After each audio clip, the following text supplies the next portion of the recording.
it totally depends on you rather than the scripture. It is not about whether or not scriptures are useful. It is about what you want from the scripture. If you want knowledge from the scripture, you will get that. But if you want liberation, that's another thing altogether. The scripture by itself is in some way powerless. You decide what to make of it. So I am neither against nor for scriptures. With the right intention, if you go to the scriptures, they are the biggest blessing you can ever get. But if the intention itself is mediocre, tainted, then what can the poor scripture do? The best it can do is warn you right at the outset. And many scriptures actually do that. The first few verses would be warnings and disclaimers. Idiots, don't proceed. If you are coming to me without having cultivated a certain detachment, don't proceed. If you are coming to me with any desire except that of liberation, kindly don't proceed. So all these warnings are there in advance. But why would you heed them if you are anyway not carrying the right intention?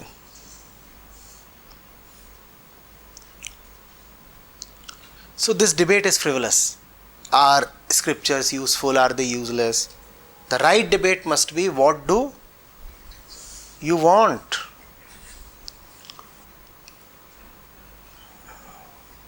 And it's become fashionable these days, to say, oh, I have not read any scripture. Does that make you any more qualified or what? In fact, if you are a spiritual teacher and you are saying you have not read any scripture, that raises questions on your love for the truth.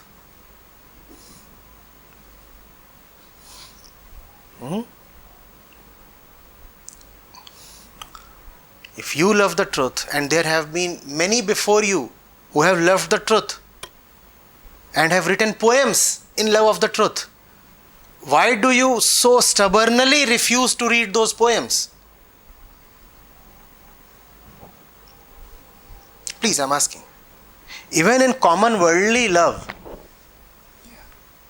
when you are in love, don't you pick up a ghazal from Ghalib and narrate it to your beloved? Or do you say that I will not read any love poem written by somebody else? So if you are in love with truth, why don't you read a love poem written by Kabir? What's it that makes Kabir untouchable to you? Surely something is fishy somewhere.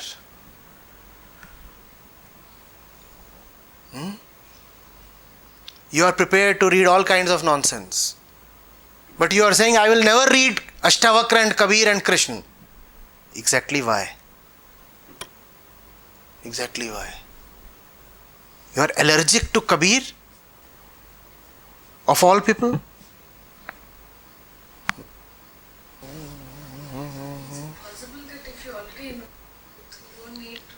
You are already in love with someone. Why are you still listening to Ghalib?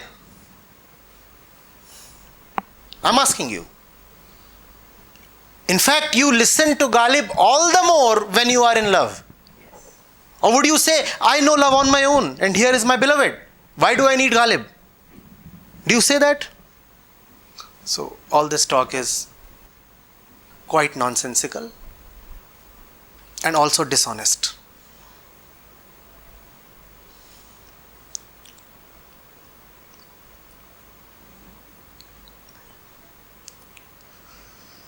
You may not read Ghalib from the point of view of learning love, but still you would read and narrate Ghalib because the words are aesthetically beautiful, are they not? At least you won't avoid Ghalib. At least you won't proudly claim, my credentials include never having read Ghalib. How does this thing become your CV point? And there are many who tout this as a CV point. I have never read a scripture. First of all, they are lying. And secondly, they are making a fool of everybody. Thirdly, if they have actually never read a scripture, then they must be accused of lovelessness. Anybody who has ever known love, how can he avoid reading Bulle Shah or Meera or Kabir? Please. How is it possible? Or is it?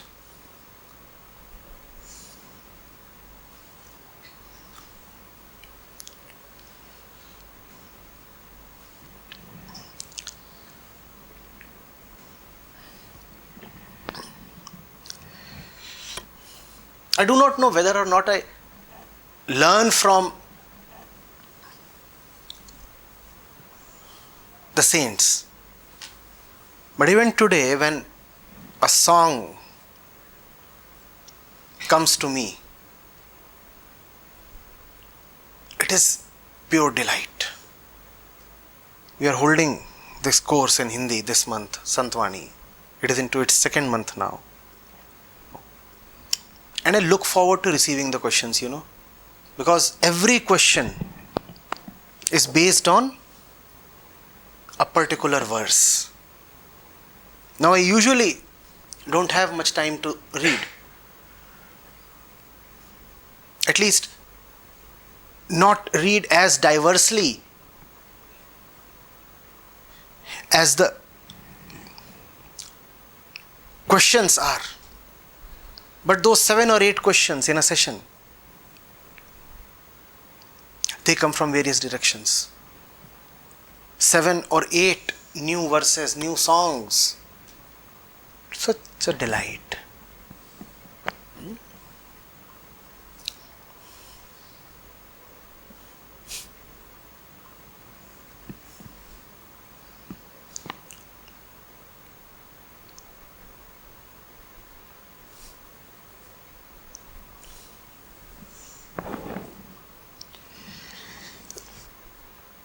Also, please try to appreciate the kind of damage it is doing to the world. People anyway don't want to read the scriptures. They are so busy reading erotica. And on top of that, you are turning avoidance of scriptures into a virtue. You are turning this world into a veritable hell. Anyway, people are avoiding scriptures, right? And now you are tom-tomming that it's needless to read scriptures. What are you doing? You're not saying it is needless to read pamphlets or marketing brochures or WhatsApp messages. These things are allowed. They pass. But the Upanishads, you should not touch them, please.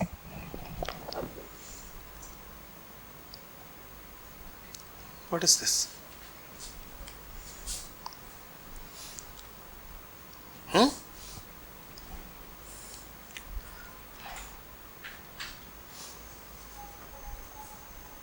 All kinds of other publications you may read.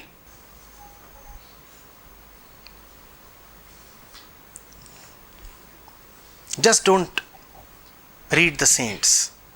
They are poisonous. What is going on?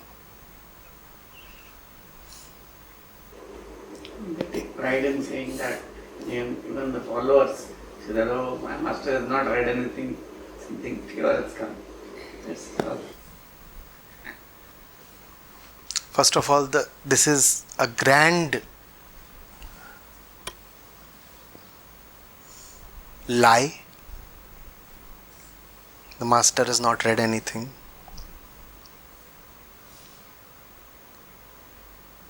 It's just that the master is reading scriptures like teenagers read erotica. In dark rooms, hiding from everybody, beneath the quilt. That's what it has come to. Teenagers used to hide the kind of literature they were reading. Now teachers are hiding from the entire world that they are reading the Gita.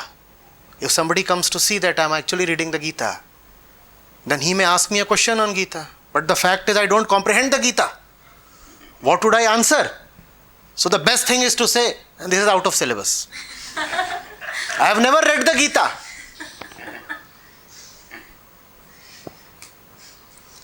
That's what makes somebody like Osho all the more respectable. He not only was a great and avid reader, he actually encouraged everybody to read all the scriptures from everywhere and actively fielded questions from all directions. You can come to him and ask a question on Shiv Sutra and he would answer it. You could go to him with the most abstract verses from the Upanishads or from the Brahma Sutra and he would not refuse you. So many of these who call themselves gurus and sadgurus today, ask them one shlok from the Upanishad and they would not find a place to hide. So the best strategy is, I do not know the Upanishads.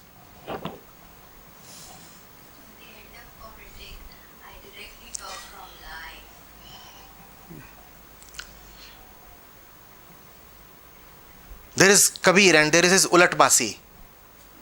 And there are hundreds of sakhis from Kabir that only somebody of the stature of an Osho can take. Others will find no place to hide if they have to explain those verses from Kabir. So the best thing is to say, I have not read Kabir at all.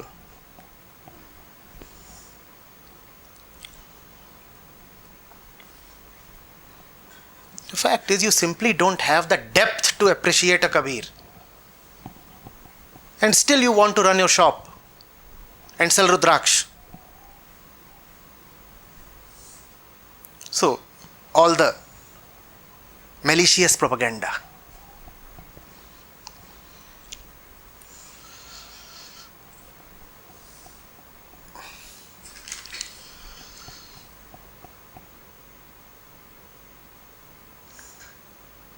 Kabir Das की उल्टी बानी,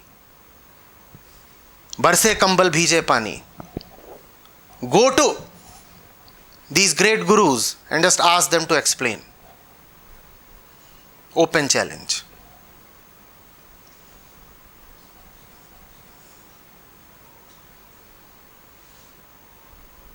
It's far easier to sit on a greatly decorated stage and talk about the virtues of Rudraksh and what kind of water to drink and why copper is useful and all kinds of pseudo-scientific nonsense. But to really speak upon a Kabir or an Ashtavakra requires a tremendous understanding which does not come to everybody.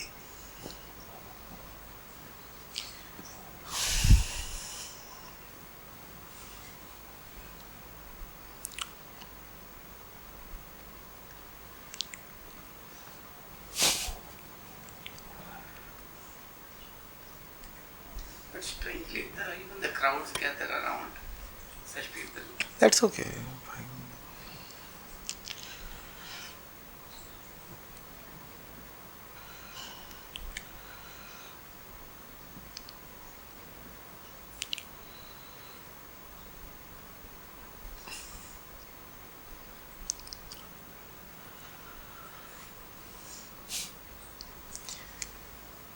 Right now we are not talking to the crowds.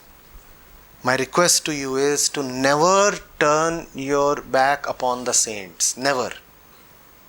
Never let it become acceptable to you to decry, deride, or ignore the scriptures. Never. You must hold the scriptures today and always in the greatest esteem. And you must be very clear with what the definition of a scripture is. Note this carefully. That which helps you get rid of all the mental nonsense is a scripture. Otherwise it is not. So if it's helping you get rid of fear, lust, anger, ignorance, jealousy, it is a scripture. Otherwise it is not.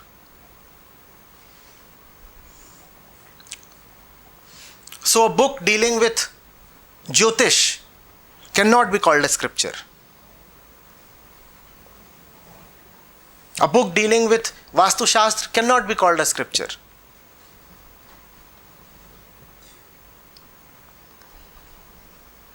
Is the simple definition of scripture clear to you? Because I too constantly keep talking of scriptures, and that confuses people sometimes maybe. Because anything is being touted as a scripture now.